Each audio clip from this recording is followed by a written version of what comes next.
Hello student, आज के इस वीडियो लेक्चर में हम लोग बात करेंगे सेल वॉल के बारे में। ठीक है, सेल वॉल जो है वो आपके साइटोलॉजी यानी सेल बायोलॉजी का एक बहुत इंपॉर्टेंट टॉपिक है। तो इसमें हम लोग अच्छे से डिटेल में सेल वॉल को देखेंगे और उसके सभी प्रॉपर्टीज़ को पढ़ेंगे। ठीक है, तो चलिए स्टार्ट करते हैं सेल वॉल के साथ। देखिए, सेल वॉल को हम लोग डिफाइन क्या करते हैं, it is outer most boundary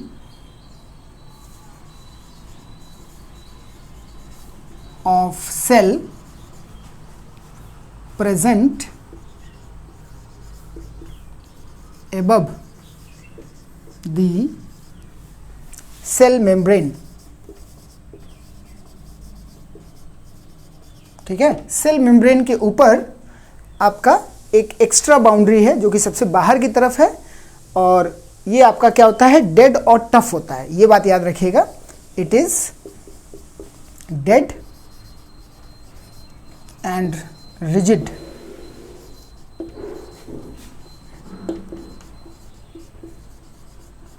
ठीक है, डेड होता है, रिजिड होता है यानी टफ होता है, और इसी टफनेस की वजह से, रिजिडिटी की वजह से या टफनेस की वजह से क्या है, इसका जो मेन फंक्शन है वो क्या है, रिस्पॉन्सिबल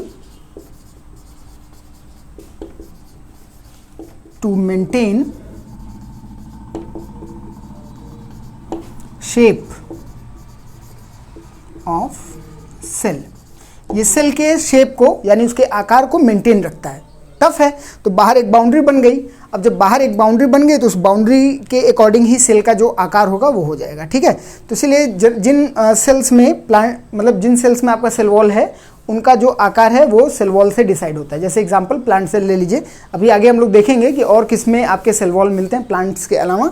ठीक है, तो responsible to maintain cell shape, और चूंकि डेड लेयर है, बाहर है, तो मैकेनिकल सपोर्ट भी देगा, है ना, तो वो भी एक लिखेंगे, एंड प्रोवाइड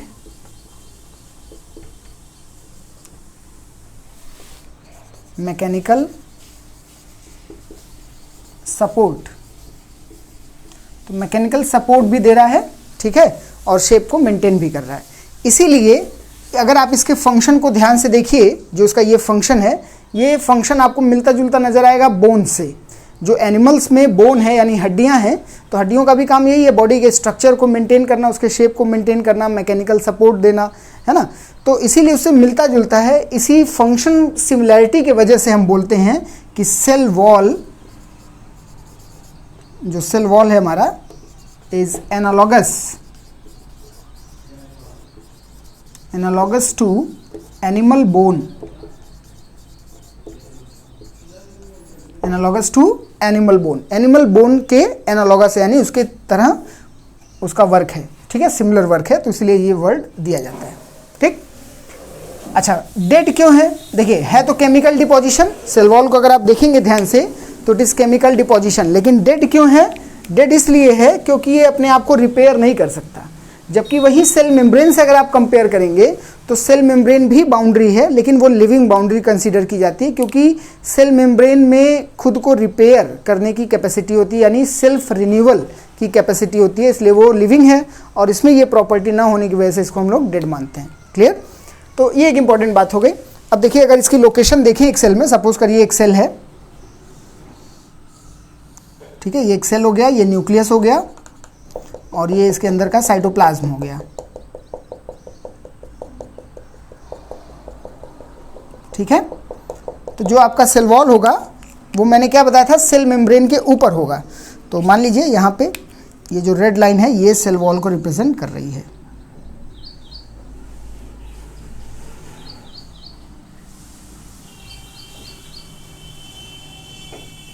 ठीक है, तो इस तरीके से सेल मेम्ब्रेन और cell wall, this is cell membrane and this is cell wall. ठीक है, तो बाहर की लेयर आपकी सेल वॉल हो गई और अंदर की लेयर सेल मेम्ब्रेन। ये लिविंग बाउंड्री है, ये आपकी डेड बाउंड्री है। अब आइए देखते हैं कि कौन कौन सी वैरायटी के सेल्स में सेल वॉल मिलती है और क्या उनमें डिफरेंसेस हैं। ठीक है, उसके बाद फिर प्लांट सेल वॉल को हम लोग डिटेल में देखेंगे। देखिए, सेल वॉल आपको कहाँ कहाँ मिलेगा, तो cell wall is present इन, है ना। कुछ स्ट्रक्चर हैं, कुछ खास वैरायटी के सेल्स हैं जिनमें आपको सेल वॉल मिलेगा। जैसे सबसे पहला नाम आप जानते ही हैं, प्लांट सेल। प्लांट सेल में आपको सेल वॉल मिलेगा। दूसरा आपको कहाँ मिलेगा, बैक्टीरिया यानी बैक्टीरियल सेल। तीसरा एग्जाम्पल ले सकते हैं आप साइनोबैक्टीरिया। साइनोबैक्टीरिया यानी ब्लू ग्रीन एल्गी, है ना, ब्लू ग्रीन एल्गी की बात करें तो साइनोबैक्टीरिया में आपको सेल वॉल मिलेगा। फिर फोर्थ कैटेगरी ले सकते हैं फंगस। एक मिनट, फंगस से पहले हम लोग लिखेंगे आर्कीबैक्टीरिया क्योंकि उसकी भी बात करनी है। आर्कीबैक्टीरिया एंड देन फंगस यानी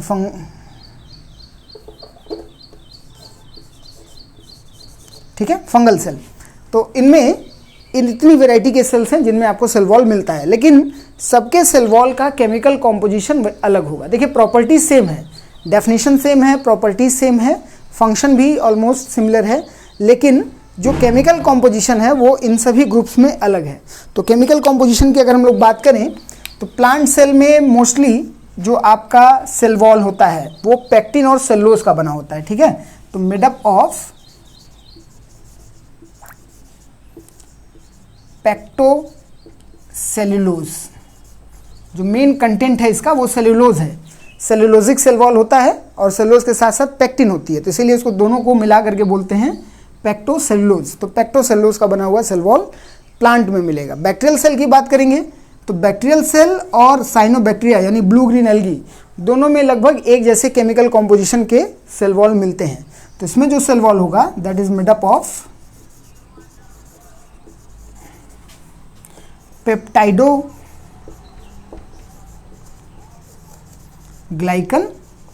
और इसी पेप्टाइडोग्लाइकन को हम लोग म्यूरिन के नाम से जानते हैं, ठीक है। तो म्यूरिन बोलिए या पेप्टाइडोग्लाइकन बोलिए, यहाँ पे आपको इस केमिकल कॉम्पोजिशन का सेल वॉल मिलेगा। आर्कीबैक्टीरिया का सेल वॉल थोड़ा सा डिफरेंट होता है, तो ये बना होता है मेड अप ऑफ सूडोम्यूरिन, सूडोम्यूरिन, ठीक है। तो सूडोम्यूरिन का सेल वॉल आपको कहाँ मिलेगा, आर्कीबैक्टीरिया में। और फंगस के केस में आप सब जानते होंगे जो सेल वॉल है it is made up of chitin,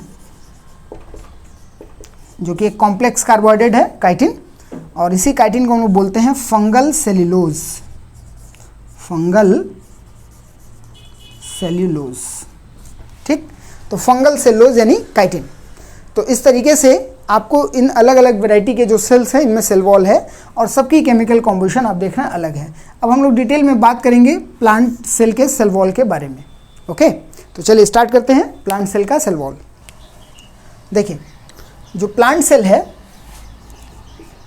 उसका जो सेल वॉल होगा प्लांट सेल वॉल, ठीक है। प्लांट का जो सेल वॉल है it is 3 layered structure, it is 3 layered structure. अब जो 3 लेयर हैं इसमें 3 अलग अलग लेयर्स हैं, उन 3 लेयर्स की अगर हम लोग बात करें तो पोजीशन के अकॉर्डिंग हम उनको डिफाइन कर सकते हैं, ठीक है। तो पोजीशन के अकॉर्डिंग हम लोग क्या डिफाइन करेंगे, देखिए एक हो जाएगा जो सबसे बाहर होगा आउटर, दूसरी की पोजीशन मिडिल,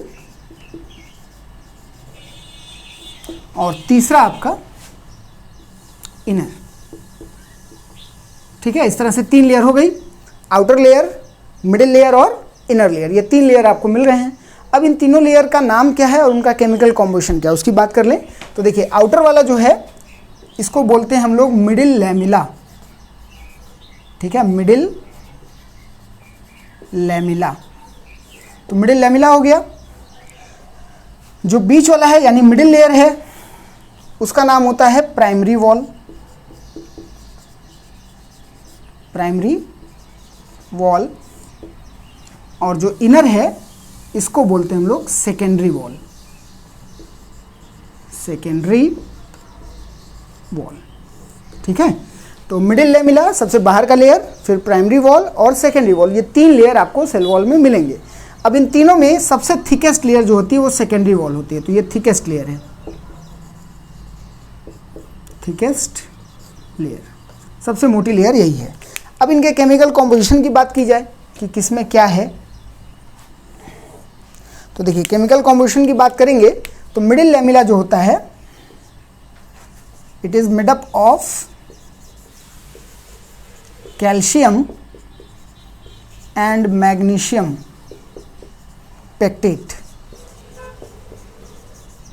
ठीक है, कैल्शियम एंड मैग्नीशियम पेक्टेट, यानी पेक्टिक एसिड का कैल्शियम और मैग्नीशियम के साथ सॉल्ट बनता है।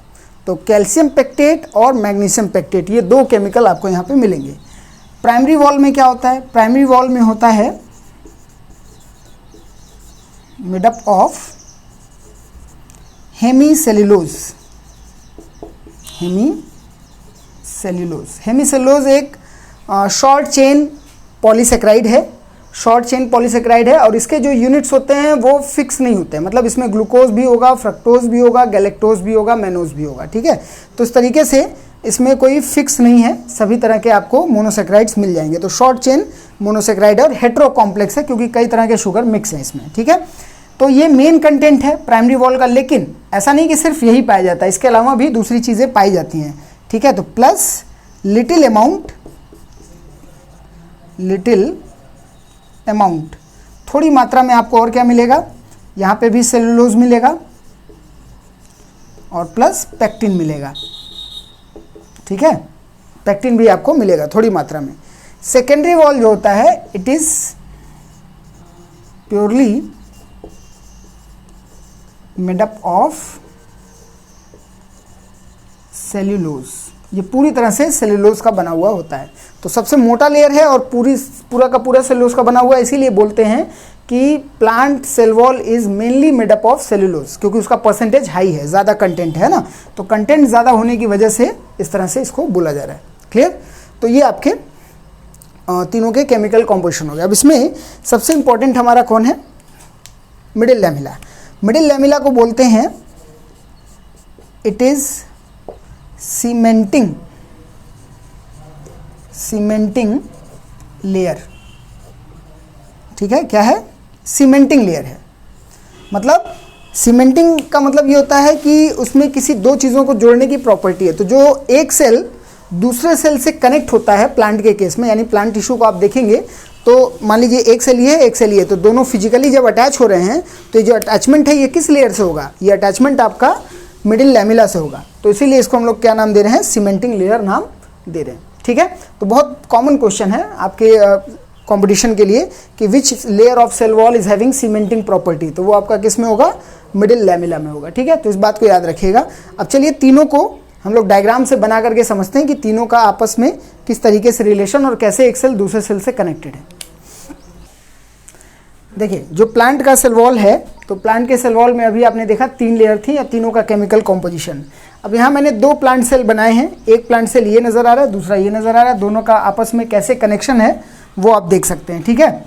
अब इसमें जो सेल वॉल है, सेल वॉल को देखिए, सबसे बाहर ये जो ब्लू लाइन है दिस इज मिडिल लैमिला, यही हमारी क्या है, मिडिल लैमिला है, ठीक है। तो मिडिल लैमिला देखिए दोनों सेल को आपस में कनेक्ट कर रही है, तो इसी कनेक्शन की वजह से हम इसको क्या बोलते हैं, सीमेंटिंग लेयर बोलते हैं, ठीक है। सीमेंटिंग लेयर नाम जो है वो इसी वजह से पड़ा है।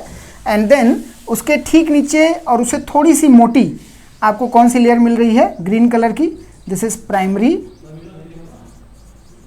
वॉल। तो ये बीच में हो गया, तो प्राइमरी वॉल मिडिल लेयर हो गई। और सबसे अंदर ये जो रेड कलर की मैंने डॉटेड लाइन बनाई है, ये आपका सबसे मोटा लेयर यानी सेकेंडरी वॉल हो गया। तो इस तरीके से आपको तीनों लेयर सेल वॉल की दिख रही हैं, ठीक। अब देखिए जब 2 सेल आपस में कनेक्ट होती हैं तो कहीं कहीं पे सेल वॉल में गैप क्रिएट होता है। आप देख सकते हैं यहाँ पे ये गैप नज़र आ रहा होगा, ये गैप नज़र आ रहा होगा, जहाँ से इनका साइटोप्लाज्म या प्रोटोप्लाज्म कहिए वो आपस में कनेक्टेड हैं। तो ऐसे ओपन एरियाज सेल वॉल में जो बनते हैं, ओपन विंडो टाइप कह सकते हैं, तो इन्हीं ओपन एरियाज को हम लोग बोलते हैं प्लाज्मोडेस्मेटा, प्लाज्मोडेस्मेटा कनेक्शन। तो बहुत कॉमन सवाल है कि सेल वॉल के प्रोटोप्लाज्म सॉरी, प्लांट सेल के जो प्रोटोप्लाज्म हैं वो आपस में कैसे कनेक्टेड होते हैं, तो वो आपस में कनेक्टेड होते हैं किसके थ्रू, प्लाज्मोडेस्माटा। और यहाँ से साफ दिख रहा है कि कोई भी मटेरियल यहाँ से इस सेल में आसानी से जा सकता है या वापस इस सेल से इसमें आ सकता है। तो इस तरीके से एक्सचेंज पॉसिबल है। तो इस एक्सचेंज होने की वजह से इसको बोलते हैं it is similar to gap junction, है ना। गैप जंक्शन जो एनिमल सेल में जब सेल्स आपस में कनेक्ट होते हैं तो वहाँ पे कई तरह के सेल जंक्शन बनते हैं, उनमें से एक आपका गैप जंक्शन है। तो गैप जंक्शन के सिमिलर ये वर्क करता है प्लाज्मोडेस्माटा, इसीलिए इसको गैप जंक्शन के इक्विवेलेंट या एनालॉगस मानते हैं। ठीक है, अब गैप जंक्शन से चूंकि मटेरियल आ रहा जा रहा है, प्लाज्मोडेस्माटा से भी मटेरियल आ रहा जा रहा है, इसलिए दोनों सिमिलर हैं। इसीलिए दोनों के दोनों, चाहे गैप जंक्शन एनिमल की बात करें या प्लाज्मोडेस्माटा की बात करें, दीज आर कम्युनिकेबल जंक्शन, क्योंकि सेल एक दूसरे से कम्युनिकेट कर पा रही है, तो इसीलिए इनको कम्युनिकेबल जंक्शन बोलते हैं। तो ये बात याद रखिएगा कि प्लाज्मोडेस्माटा या गैप जंक्शन जो होते हैं ये आपके कम्युनिकेबल जंक्शन के एग्जाम्पल्स होते हैं। ठीक, तो ये चीज़ क्लियर हो गई होगी। प्लस एक चीज़ और आप समझ सकते हैं, जो यहाँ से एक सेल का प्रोटोप्लाज्म दूसरे सेल से कनेक्ट हो रहा है प्लाज्मोडेस्माटा के थ्रू, तो पतला सा गैप है, तो इस गैप में जो प्रोटोप्लाज्म है, प्रोटोप्लाज्म हमारा थोड़ा सा थिक नेचर का होता है, जेली लाइक थिक नेचर का होता है, तो एक पतला सा धागे के रूप में दिखेगा। ठीक है, तो ये जो थिन लेयर प्रोटोप्लाज्म की यहाँ पे बनी उसको बोलते हैं साइटोप्लाज्मिक स्ट्रैंड्स। ठीक है, क्या बोलते हैं, साइटोप्लाज्मिक स्ट्रैंड। तो ये तो आपका ये प्लाज्मोडेस्माटा हो गया, और इस प्लाज्मोडेस्माटा में जो थिक लेयर है ना, sorry, thin layer of protoplasm, इसको बोलते हैं हम लोग साइटोप्लाज्मिक स्ट्रैंड। ठीक है, साइटोप्लाज्मिक स्ट्रैंड्स बोलते हैं। प्लस बहुत सारे प्लांट की जो वुड्स होती हैं, यानी लकड़ियां हैं, लकड़ियां बेसिकली क्या होती हैं, सेकेंडरी जाइलम, है ना। तो जो सेकेंडरी जाइलम है उनमें क्या होता है, पिट्स बनते हैं। तो पिट्स हमारे पास दो तरह के हो सकते हैं। अगर मैं इस सेल वॉल को कुछ ऐसे दिखाऊं, मान लीजिए ये मिडिल लैमिला हो गया, ठीक है, और उसके बाद ये मान लेते हैं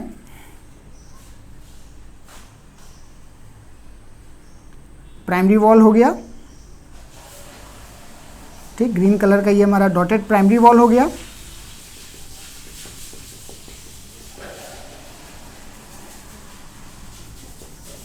और ये हमारा रेड कलर का सेकेंडरी वॉल हो गया।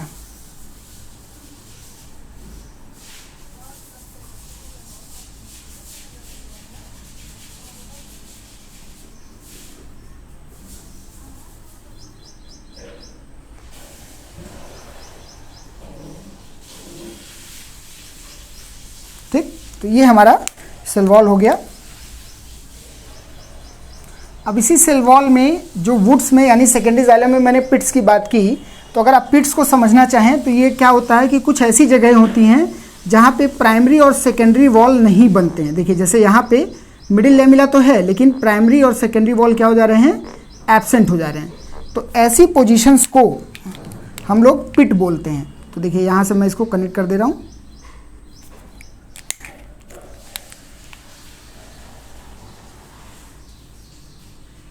तो यहाँ पे मिडिल लैमिला तो है, लेकिन प्राइमरी वॉल और सेकेंडरी वॉल एब्सेंट हैं। ठीक है, तो एक पिट ये बना। अब एक पिट और बना लेते हैं, क्योंकि पिट्स भी दो तरह के होते हैं, उनको भी समझना है। तो चलिए एक यहाँ पे मैं बना ले रहा हूँ।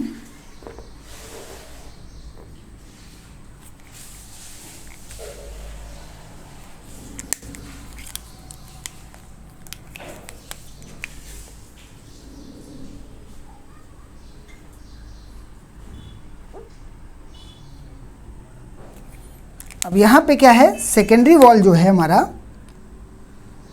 वो थोड़ा सा एक फ्लैंकिंग रीजन बनाएगा, एक कोनिकल स्ट्रक्चर बनाएगा जो इस पिट के ओपन एरिया को कवर कर लेगी इस तरह से।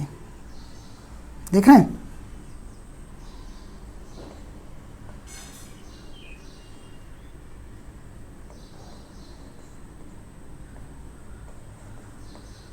ऐसे कवर कर ले रहा है। ठीक, और साथ ही साथ यहाँ सुबेरिन का डिपोजिशन हो जाता है, डिपोजिशन ऑफ सुबेरिन आपको मिलेगा। तो अब देखिए दो तरह के पिट्स आपको नजर आ रहे हैं। एक सिंपल बस पोर टाइप बन गया, तो स्पोर टाइप बन गया, इसलिए इसको बोलेंगे सिंपल पिट। ठीक है, सिंपल पिट हो गया। दूसरी तरफ आपको क्या दिख रहा है कि पिट के ऊपर सेकेंडरी जो वॉल है उसने एक फ्लैंकिंग रीजन बना के उसको कवर कर लिया, एक बॉर्डर बना लिया है।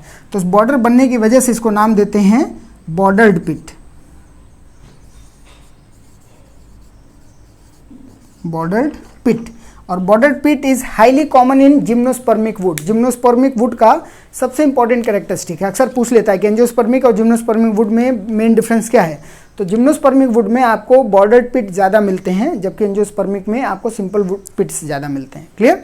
तो ये हो गया पिट्स की बात। तो याद रखिएगा, पिट्स में प्राइमरी वॉल और सेकेंडरी वॉल एब्सेंट है, लेकिन मिडिल लैमिला मौजूद होती है। ठीक है, और उसी मिडिल लैमिला को हम लोग पिट लैमिला या पिट मेम्ब्रेन बोलते हैं। ये भी याद रखिएगा, जो मिडिल लैमिला यहाँ बचा हुआ है, ठीक है, इस बचे हुए मिडिल लैमिला को हम लोग क्या बोलते हैं? पिट मेम्ब्रेन। ठीक है, पिट मेम्ब्रेन के नाम से जानते हैं। तो ये भी एक इंपॉर्टेंट पॉइंट हो गया। प्लस बॉर्डर्ड पिट में जो सुबेरिन का डिपोजिशन है, डिपोजिशन ऑफ सुबेरिन, जो ये सुबेरिन का डिपोजिशन है, सुबेरिन क्या है? एक तरह का प्लांट वैक्स होता है, वैक्सी सब्सटेंस है प्लांट का। तो डिपोजिशन ऑफ सुबेरिन, तो जो सुबेरिन है, इस सुबेरिन के डिपोजिशन को हम लोग बोलते हैं टोरस। क्या बोलते हैं? टोरस। तो ये भी सवाल पूछ लेता है, टोरस कहाँ मिलेगा? टोरस आपको बॉर्डर्ड पिट में मिलेगा। टोरस किस चीज़ का बना हुआ है? टोरस आपका सुबेरिन का डिपोजिशन है, जो कि एक तरह का प्लांट का वैक्सी सब्सटेंस है। ठीक है, तो ये हो गया हमारा प्लांट सेल वॉल का स्ट्रक्चर। अब इसके थोड़े से मॉलिक्यूलर स्ट्रक्चर की बात करते हैं। ठीक है, स्पेशली सेकेंडरी वॉल जो हमारा बना है, जिसमें ज़्यादातर सेलुलोज कंटेंट है, तो उसके मॉलिक्यूलर डिज़ाइन की थोड़ी सी बात हम लोग करेंगे। ठीक है, चलिए देखिए, प्लांट सेल वॉल का जो मॉलिक्यूलर स्ट्रक्चर है, यानी उसके अंदर का जो कुछ स्ट्रक्चर है जो आपसे पूछा जाता है, उसकी बात करें तो जैसे ये रेड कलर की लाइन आपको दिख रहा है, इसको सेल वॉल मान लेते हैं। ठीक, और इसके एक हिस्से को बड़ा करके देखते हैं। तो बड़ा करके देखने पे हमें कुछ इस तरह से चीज़ें नज़र आएंगी। ये मैट्रिक्स डिपोजिशन होगा, और उस मैट्रिक्स डिपोजिशन में इस तरह से छोटे छोटे रॉड लाइक स्ट्रक्चर आपको दिखेंगे मॉलिक्यूलर लेवल पे। तो जो मॉलिक्यूलर डिज़ाइन है सेल वॉल का, वो कुछ इस तरह से आपको मिलेगा।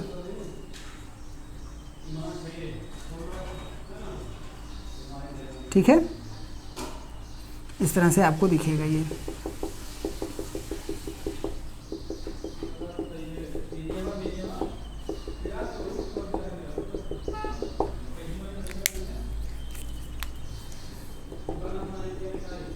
और ये मैट्रिक्स का डिपोजिशन इसके चारों तरफ। मैट्रिक्स में बेसिकली पेक्टिन होती है।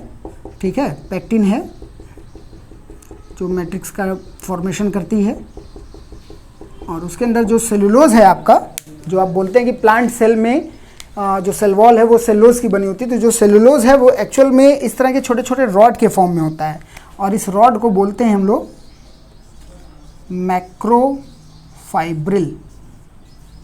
ठीक है, क्या बोलते हैं? मैक्रोफाइब्रिल।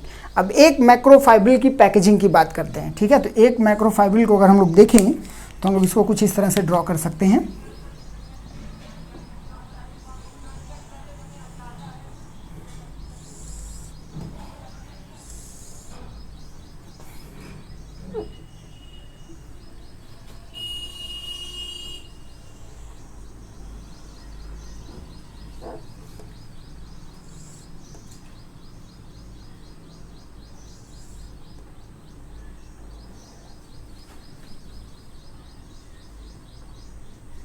ये बिल्कुल जैसे मसल की पैकेजिंग आप पढ़ते हैं या न्यूरॉन की पैकेजिंग पढ़ते हैं, उसी से मिलता जुलता स्ट्रक्चर आपको यहाँ पे भी दिखेगा।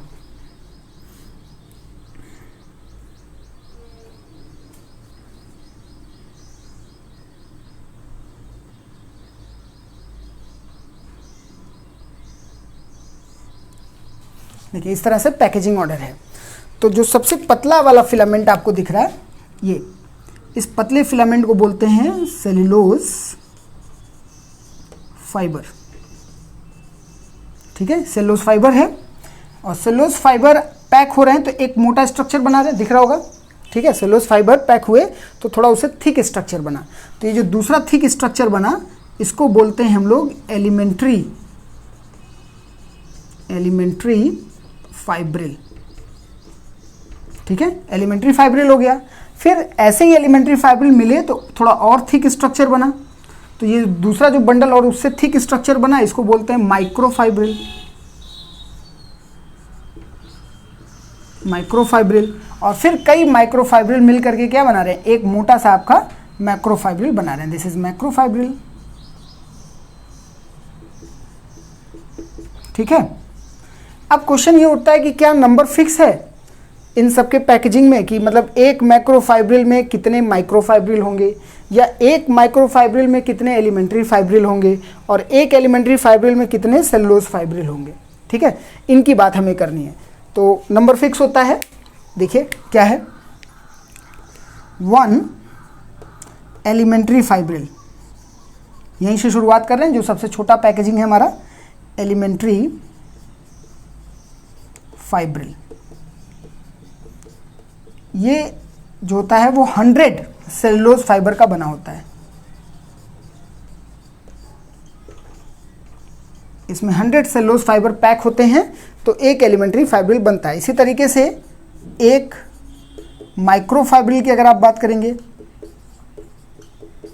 तो एक माइक्रोफाइब्रिल आपका 20 एलिमेंट्री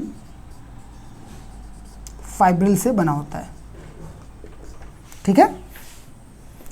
20 एलिमेंट्री फाइब्रिल से बना हुआ एक माइक्रोफाइब्रिल होता है। इसके बाद एक मैक्रोफाइब्रिल की बात करें, तो एक मैक्रोफाइब्रिल में 250 आपके क्या होते हैं, माइक्रोफाइब्रिल्स। तो इस तरीके से पैकेजिंग इनकी पॉसिबल होती है, ठीक है। तो नंबर याद रखिएगा और इसी अकॉर्डिंग इनकी पैकेजिंग है। और दूसरी इंपॉर्टेंट बात क्या है, जो मैक्रोफाइब्रिल की पोजीशन है वो देखिए, अगर आप इस छोटे से हिस्से को लिए हैं तो यहाँ पे इसकी पोजीशन इस तरह से आ रही है, वर्टिकल, है ना। यानी सेल वॉल की जो लेंथ होगी, लेंथ के हमेशा परपेंडिकुलर इनका अरेंजमेंट होता है, इसीलिए परपेंडिकुलर होता है तो इसको बोलते हैं रेडियल अरेंजमेंट। तो आपसे ये भी पूछा जाता है कि सेल वॉल में जो मैक्रोफाइब्रिल्स हैं या सेलुलोज का जो रॉड्स हैं उनका अरेंजमेंट कैसा होता है, तो वो रेडियल या परपेंडिकुलर होता है, ठीक है। तो ये चीज़ याद रखिएगा। तो ये हमारा मॉलिक्यूलर स्ट्रक्चर हो गया सेल वॉल का, ठीक। अब सेल वॉल की प्रॉपर्टीज़ और उसके फंक्शन की बात कर लें, तो फंक्शन हम लोगों ने शुरू में डिस्कस किया ही, वही फंक्शन ये अभी भी रहेगा कि ये सेल के शेप को मेंटेन करेगा, मैकेनिकल सपोर्ट देगा, ठीक है। इसके अलावा दूसरी खास बात क्या है कि मटेरियल कैसे आएंगे जाएंगे बाहर से, जो भी आउटर सब्सटेंसेज हैं वो इस सेल वॉल को क्रॉस करके सेल के अंदर कैसे जाएंगे, उसके लिए इसका क्या बिहेवियर है। तो जैसे हम सेल मेम्ब्रेन के बारे में पढ़ते हैं कि cell membrane is selectively permeable, है ना, लेकिन सेल वॉल के पास कोई इस तरह का सिलेक्शन पावर नहीं होता क्योंकि ये डेड स्ट्रक्चर है, ठीक है। तो डेड स्ट्रक्चर होने के नाते इस तरह का सिलेक्शन पावर नहीं है। तो एक पॉइंट हम लोग लिख सकते हैं कि cell wall is freely permeable. Cell wall आपका क्या है, फ्रीली परमिएबल है, ठीक है। यानी कोई भी सब्सटेंस आसानी से आ सकता है, जा सकता है, इसको क्रॉस कर सकता है, ठीक। अब सेल वॉल का जो डेवलपमेंट होता है, फॉर्मेशन होता है, उस फॉर्मेशन में 2 घटनाएं होती हैं, वो भी याद रखिएगा, ठीक है। जो सेल वॉल सिंथेसिस है, इस सेल वॉल सिंथेसिस में 2 घटनाएं होती हैं। 2 घटनाएं क्या क्या, पहला भाई चूंकि डेड लेयर है तो केमिकल डिपॉजिट होगा, ठीक है। तो केमिकल डिपोजिशन को बोलते हैं इनटू ससेप्शन, ठीक है। क्या बोलते हैं, इनटू ससेप्शन। इनटू ससेप्शन का मतलब होता है डिपोजिशन ऑफ केमिकल्स। जैसे सेल वॉल बनाना है तो पेक्टिन डिपॉजिट करेंगे, ठीक है। प्राइमरी वॉल बनाना है तो हेमिसेलुलोज डिपॉजिट करेंगे, तो वो सारी चीज़ें केमिकल हैं। प्लस लेयर बाय लेयर बनता है, सबसे पहले मिडिल लेमिला बन जाएगा, मिडिल लेमिला बनने के बाद उसके बाद प्राइमरी वॉल बनता है, प्राइमरी वॉल बनने के बाद तब सेकेंडरी वॉल, यानी एक के बाद एक एक लेयर बनती है। तो लेयर का भी फॉर्मेशन हो रहा है, तो लेयर के फॉर्मेशन की घटना को बोलते हैं एपोजिशन, ठीक है। तो लेयर फॉर्मेशन यानी एपोजिशन और केमिकल डिपोजिशन यानी इनटू ससेप्शन, ये 2 घटनाएं मिल करके सेल वॉल सिंथेसिस में इन्वॉल्व होती हैं और उससे जाकर के सेल वॉल आपका बनता है, ठीक है। चलिए इसके बाद कुछ सेल वॉल के मॉडिफिकेशन की बात कर लें केमिकल मॉडिफिकेशन जो कि बहुत इंपॉर्टेंट है, और उसके वजह से सेल वॉल की प्रॉपर्टी पे बहुत फ़र्क पड़ता है, और इसी वजह से अलग अलग सेल की क्वालिटीज़ बदल जाती हैं प्लांट के केस में। ठीक है, तो आइए देखते हैं कि किस तरह के केमिकल मॉडिफिकेशन कर सकते हैं। देखिए, जो सेल वॉल का केमिकल है ना मॉडिफिकेशन है, उसी केमिकल मॉडिफिकेशन को हम लोग सेकेंडरी थिकनिंग भी बोलते हैं। तो chemical modification of cell wall या secondary thickening of cell wall, ये दोनों चीज़ें एक ही हैं। अब इसमें बेसिकली मॉडिफिकेशन होता किसका, ये भी सोचने वाली बात है। तो जो मॉडिफिकेशन होता है, क्योंकि सेल वॉल में आपके पास 3 लेयर हैं, मिडिल लेमिला है, प्राइमरी वॉल है, सेकेंडरी वॉल है। तो जो भी मॉडिफिकेशन होता है वो हमेशा सेकेंडरी वॉल का होता है, ये याद रखिएगा। ठीक है, तो दिस मॉडिफिकेशन इधर लिखते हैं, this modification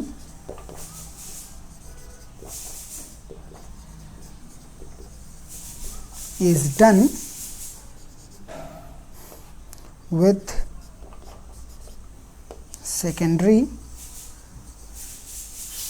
wall। Secondary wall के साथ ये आपका जो है मॉडिफिकेशन होता है। ठीक है, अब इस मॉडिफिकेशन में क्या क्या है उसको भी देखिए। पहला, क्यूटिकुलराइजेशन,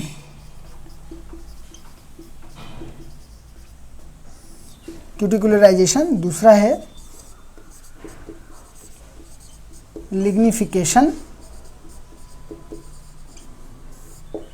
और तीसरा है आपका सुबेराइजेशन। सुबेराइजेशन, अब इनका जो ये केमिकल है उसी केमिकल के बेसिस पे नाम रखा गया है। जैसे क्यूटिकुलराइजेशन में क्या होगा, सेल वॉल के ऊपर आपकी क्यूटिकल की लेयर बन जाएगी। ठीक, लिग्निफिकेशन में क्या है, सेल वॉल में लिग्निन डिपॉजिट हो जाएगा। सुबेराइजेशन में क्या होगा, सेल वॉल पे सुबेरिन डिपॉजिट हो जाएगा। तो इस तरीके से 3 मॉडिफिकेशन है जो इंपॉर्टेंट है। तो क्यूटिकुलराइजेशन में क्या होता है, डिपॉजिशन ऑफ क्यूटिकल। ठीक है, और ये बेसिकली कहाँ होता है, found mostly on leaf epidermis. Leaf का जो एपिडर्मिस है, उस लीफ एपिडर्मिस पे ये काम आपको देखने को मिलता है। ठीक है, लिग्निफिकेशन की बात करें तो लिग्निफिकेशन में क्या है, डिपोजिशन ऑफ लिग्निन। लिग्निन का डिपोजिशन होगा, और लिग्निन के डिपोजिशन होने से सबसे इंपॉर्टेंट बात क्या होती है, सेल वॉल और ज़्यादा हार्ड और टफ हो जाती है। तो जितनी लकड़ी आप देखते हैं या प्लांट टिश्यू में मेन मैकेनिकल टिश्यू यानी स्क्लेरेन्काइमा है, या जाइलम के एलिमेंट्स हैं, ट्रैकिड्स, वेसल्स, आप इनको क्या बोलते हैं कि इनका सेल वॉल लिग्निफाइड होता है। तो लिग्निफाइड होने का मतलब डिपोजिशन ऑफ लिग्निन। तो इससे क्या हो जाएगा, जो सेल वॉल है becomes very tough and hard. तो हार्ड और टफ हो जाता है। ठीक है, सुबेराइजेशन में क्या है, डिपोजिशन ऑफ सुबेरिन। सुबेरिन का डिपोजिशन हो जाएगा। सुबेरिन एक तरह का वैक्स है, वैक्सी सब्सटेंस है, वैक्सी सब्सटेंस। ठीक है, तो इस वैक्सी सब्सटेंस का डिपोजिशन, तो ये कहाँ मिलेगा, ये भी रेस्ट्रिक्टेड है, found in cork tissue. Secondary growth के समय जो कॉर्टेक्स में कॉर्क टिश्यू बनता है उसमें आपको सुबेरिन मिलेगा। ठीक है, साथ ही साथ और कहाँ मिलेगा, एंडोडर्मिस ऑफ डाइकॉट रूट।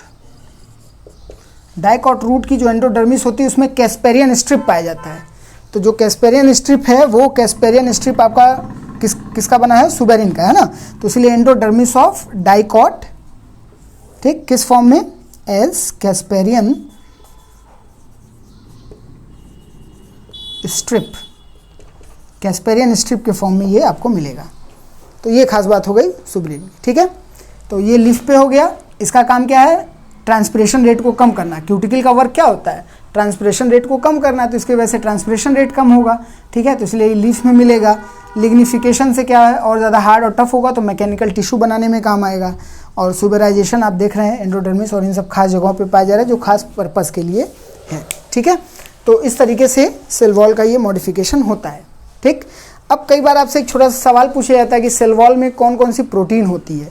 तो देखिए सेल वॉल में जो प्रोटीन है वो कई सारी हैं, उनको कोडिंग के नाम से हम लोग रिप्रेजेंट करते हैं, लेकिन 2 प्रोटीन है जो आपसे पूछा जाता है। तो अगर प्रोटीन की बात करें, प्रोटीन्स इन सेल वॉल, तो बस आपको नाम याद रखना है कौन कौन से हैं।